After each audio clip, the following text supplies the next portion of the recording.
जिंदगी में कितना भी दुख होना जीना ही पड़ता है, हंस के जिंदगी काटनी ही पड़ती है। अपना दुख बताएं तो किस किस को बताएं हैं। ये दौर ऐसा चल रहा है जहां अपने ही दुश्मन बने बैठे हैं। अपने को ही कोई फिक्र नहीं है हमारी तकलीफ परेशानी। अस्सलाम वालेकुम एवरीवन, कैसे हैं आप लोग? उम्मीद करती हूँ खैरियत से होंगे। आज की न्यू व्लॉग स्टार्ट कर दिया है मैंने। ये मॉर्निंग का व्लॉग है। सुबह सुबह उठ गई हूँ मैं। अली को जो है थोड़े गुनगुने पानी में फिटकरी को जो है थोड़ा सा गला करके, और जब वो पूरा मतलब कि मेल्ट हो जाएगा पानी के अंदर, फिर उसके बाद जब नॉर्मल पानी हो जाएगा उसके बाद अली के पैर को जो है धोना है उससे, जिसपे इसको चोट लगी थी। मतलब तो चोट तो उसको नहीं लगी थी लेकिन वो गिर गया था। तो कल क्या हुआ कि डॉक्टर ने भी ऐसी कोई बात कह दी जिससे कि बहुत ज्यादा डर गई मैं फिर से। और कल हमने जैसे कि आपको पता है मंगल वाले दिन अली के पैर में जैसे गाड़ी चढ़ने वाली थी, गाड़ी नहीं चढ़ी थी लेकिन ये गिर गया था तो उसके पैर में हल्की सी मोच आ गई थी। तो डॉक्टर को भी उसी दिन दिखा दिया था। डॉक्टर ने बोला नॉर्मल है, अगर खड़ा हो रहा है तो कुछ भी नहीं है। सिर्फ 3 टाइम की दवा दे दी थी, मतलब 1 दिन की दवा।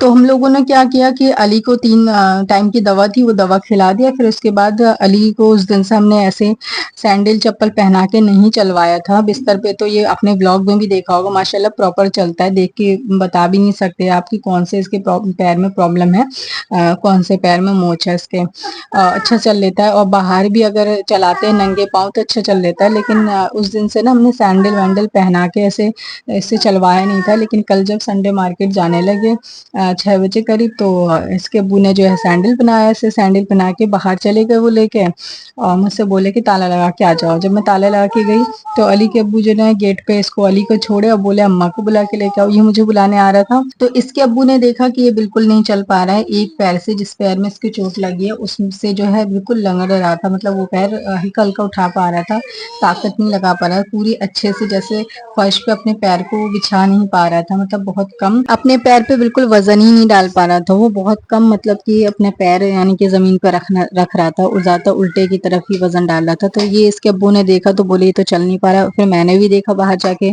तो सच में नहीं चल पा रहा था। सैंडल पहन के बिल्कुल भी नहीं चल पा रहा था, मतलब ना के बराबर, एकदम लंगड़ सा रहा था। तो फिर इसके बाद हम लोग को भी टेंशन हो गया कि पता नहीं क्या हो गया। 4 दिन हो गया इस बात को, अली के पैर में जो मोच आई है।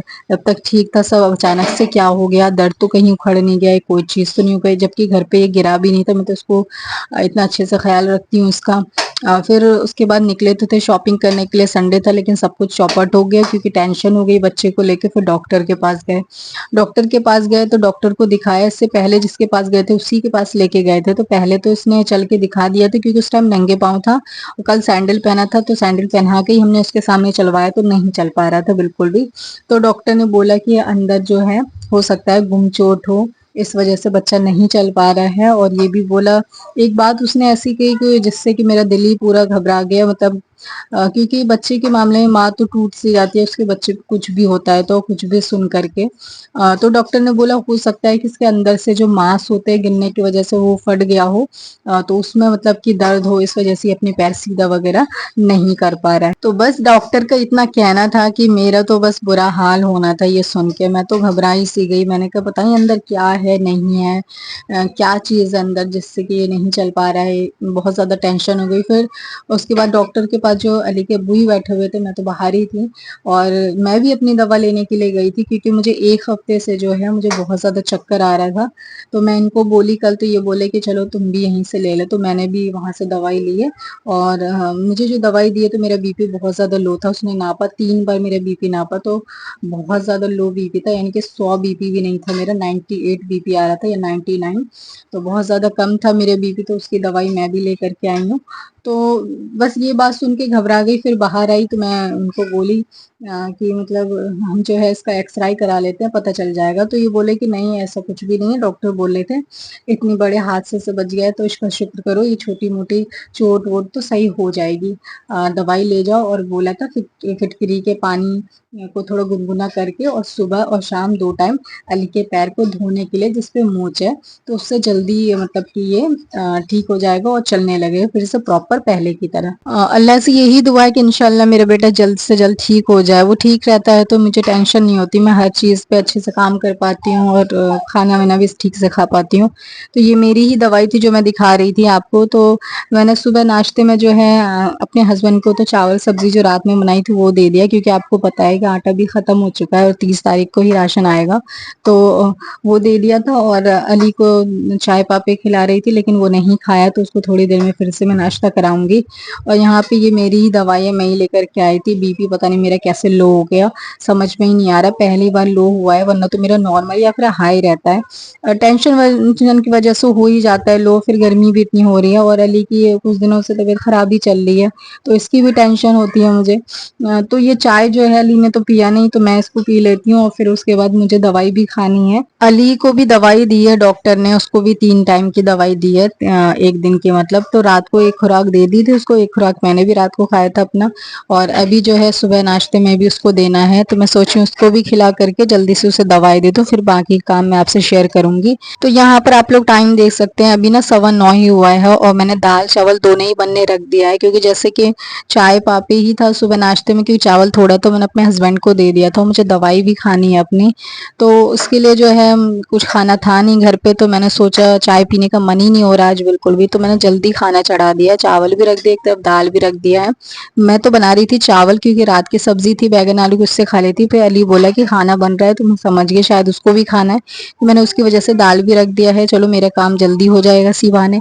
यहाँ पर बर्तन मैंने सारे धुल लिए हैं। ये बर्तन वो हैं जिसमें अली के लिए मैंने पानी भी गर्म किया था फिटकरी का, वो मैंने अलग से रख दिया है तीनों बर्तन, ताकि मैं उसको बाद में अच्छे से धो सकूं। उसमें ना गंदी सी स्मेल आने लगती है फिटकरी जिसमें घोलो या छू लो उसको तो बहुत गंदा स्मेल आता है। और यहाँ पे दस्तरखान भी बिछा हुआ है, वो उठाऊंगी मैं। अली को ये चना दे दिया था मैंने, थोड़ा बहुत ये खा ले जब तक खाना बन रहा है, क्योंकि चाय पापे इसने भी नहीं खाया, मैंने भी नहीं खाया। और अभी जो है बाहर से कपड़े उतार लेते हैं, जो मैंने कल नहीं परसों धुले थे, वो सूख ही गए होंगे, चेक करते हैं। उतार के ले आती हूँ, वो सूख गए होंगे। और थोड़े बहुत कपड़े हैं वॉशरूम में, उसको जो है फिर मैं धोऊंगी। तो यहाँ पे मैं बाहर आ चुकी हूँ, ये देखिए मैं हमारी गैलरी है पूरी ये। और नीचे में जो है एक साइड जो है 4 रूम है, दूसरी साइड 3 रूम है, क्योंकि जिस साइड मैं हूँ उस साइड एक रूम काफी ज्यादा बड़ा है, डबल रूम ट्रिपल रूम का, यानी कि एक ही कमरा है वो। तो मेरी साइड पे 3 रूम है और मेरे आगे जो साइड था उस पे 4 रूम है। तो यहाँ पे चादर वगैरह सब सूख गए, अल्लाह का शुक्र है, क्योंकि कपड़ा जो है एक बाल्टी जमा हो चुका है, फिर इतनी जगह नहीं होती गैलरी में बाहर डालने की। तो मैंने सोचा चलो सूख गया है तो कम से कम आज कपड़े धुल जाएंगे, फिर इतना जमा हो जाता तो मेरी हालत खराब होती है इतने सारे कपड़े धोने में। तो यहाँ पर कुछ कपड़े के गिलाफ रह गए थे, इसको भी हम उतार देते हैं, क्योंकि ये भी सूख ही गया है। और सब उठा के तय करके रख देती हूँ, और जो कपड़े हैं उनको धो लूंगी। धूप बाहर होगी तो फैला दूंगी, नहीं होगी तो कोई बात नहीं, गैलरी में ही डाल देंगे रात को, और बाथरूम में धो के डाल दूंगी। तो गेट में बंद कर लेती हूँ, और हमेशा मैं गेट में बंद करके ही रखती हूँ, क्योंकि मेरी गैलरी और मेरी जो बिल्डिंग है वो बहुत ज्यादा सुनसान रहती है। यहाँ पे कुछ कपड़े हैं जो गंदे, मैं अभी धुलूंगी इसको। तो चलिए पहले ना तय कर लेती हूँ जो कपड़े उतार के लेके आई हूँ, फिर उसके बाद मैं इसको धुलूंगी। यहाँ पर देखिए अली जो है, जैसे ही मैंने कपड़े ला के रखे अली ने अपना काम करना शुरू कर दिया, सारे कपड़े तय करने लगा। कितने अच्छे से उसने तकिया का गिलाफ बिछाया है, लग ही नहीं रहा कि उसने बिछाया है। तो हम औरतों की जिंदगी ऐसी चलती रहती है, कभी खुशी कभी गम होता है। और अभी मैं बहुत बुरे फेज से गुजर रही हूँ अली को लेकर के। मेरी तकलीफ जो एक माँ ही समझ सकती है, क्योंकि माँ अपने बच्चे के लिए जो ना बहुत सोचती है और जरा सा आंच भी नहीं आने देती है। तो हर माँ अपने बच्चे से बहुत प्यार करती है, और मैं भी अली से बहुत ज्यादा प्यार करती हूँ। तो दोपहर को मैंने दाल चावल भिंडी की भुजिया बनाई थी, रेसिपी शेयर नहीं करी। मेरे फोन में चार्जिंग की बहुत ज्यादा प्रॉब्लम हो रही है, तो इस वजह से मैंने चार्जिंग पे लगा रखा था, तो मैं आपसे शेयर नहीं कर पाई। तो बस आज के इस व्लॉग में इतना ही। एक और बात आपसे शेयर करनी थी कि मैं नाइट में व्लॉग शेयर करती हूँ तो काफी रात हो जाता है, तो अब से जो है मैं शाम के 7 से 8 बजे के बीच में व्लॉग अपना शेयर कर दूंगी। आप लोग प्लीज वॉच कर लीजिएगा। नेक्स्ट वीडियो में मिलती हूँ, जब तक के लिए अल्लाह हाफिज, अपना ख्याल रखिए।